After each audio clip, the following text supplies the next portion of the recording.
Alors qu'il attend son jugement dans un procès de flagrance à Kinshasa, l'honorable Mwanga Chouchou, ce sont des mouvements citoyens qui ont besoin de faire une déclaration, s'exprimer par rapport à cette question. Jusqu'à preuve du contraire, c'est lui le président du CNDP.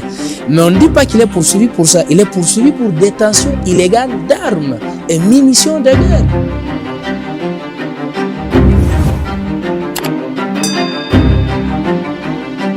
Nous avions invité la presse pour 4 points. Premièrement, il fallait préciser l'opinion que ce n'était pas nous qui avions signé un communiqué qui appelait à la demande de la liberté provisoire de M. Mwanga Chouchou Ben Hizi.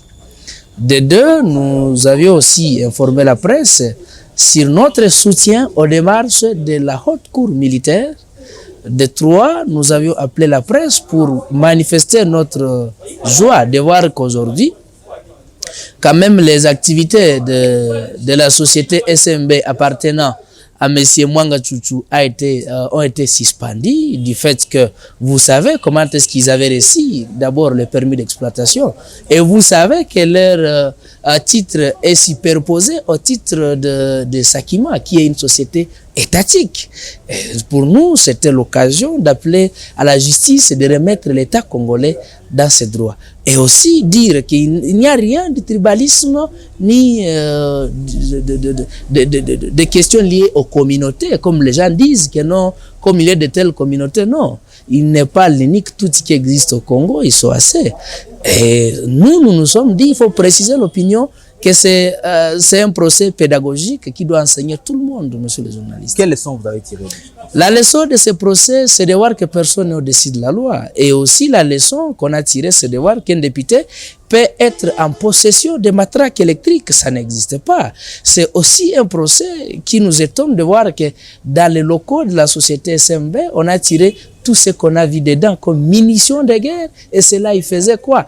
Et tout ça, nous, la leçon aussi est que la haute cour s'est saisie de ces dossiers et la haute cour se prononce compétent, qui prouve que même si vous soyez député, être en détention illégale de munitions de guerre, c'est impropre ou bien prohibé.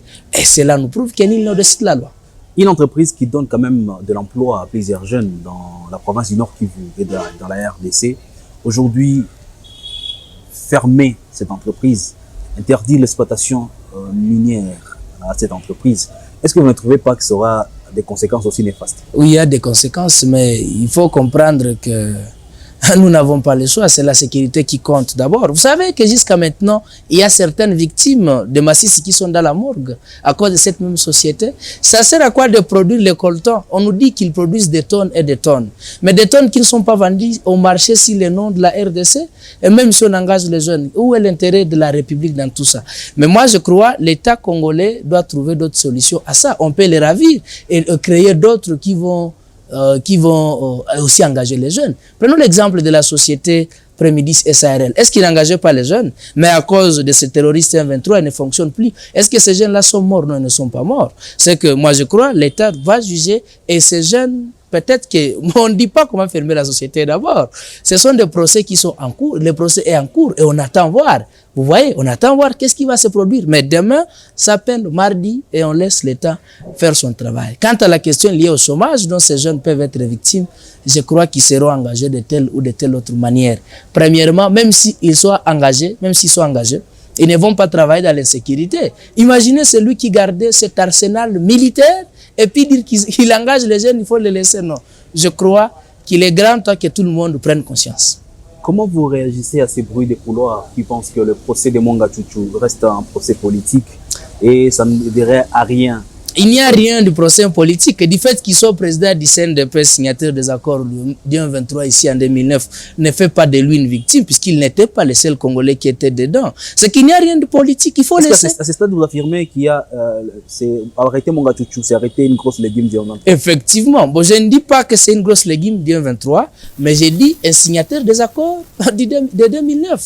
Mais je ne dis pas qu'il est le financier ou bien grosse légume de zone 23, puisqu'il n'est pas poursuivi pour appartenir aux 23 ou bien du fait qu'il a été ancien président ou bien président du CNDP, puisque jusqu'à preuve du contraire, c'est lui le président du CNDP. Mais on ne dit pas qu'il est poursuivi pour ça. Il est poursuivi pour détention illégale d'armes et munitions de guerre, mais aussi atteinte à l'État. Après avoir suivi un tel procès, demain ça sera mardi où le verdict va tomber. Qu'est-ce que vous demandez comme mouvement citoyen? Non, on demande à la justice de bien faire son travail. La justice a le soutien indéfectible de la population. C'est que nous demandons que la justice soit tout simplement équitable et qu'il n'y a rien de gérance politique, puisque nous commençons à avoir des appels d'ici et là, de menaces inutiles, et la justice aussi est en train de subir des pressions. Nul n'est au-dessus de la loi. Tous nous sommes des citoyens congolais et la justice est rendue au nom de la population congolaise. C'est que la justice fasse son travail. Par rapport au dossier Monga Tchoucho, qui menace les mouvements citoyens? Je peux vous montrer des appels, mais on ne peut pas tomber trop bas dans leurs menaces pour que nous ayons peur. Nous recevons des appels ici.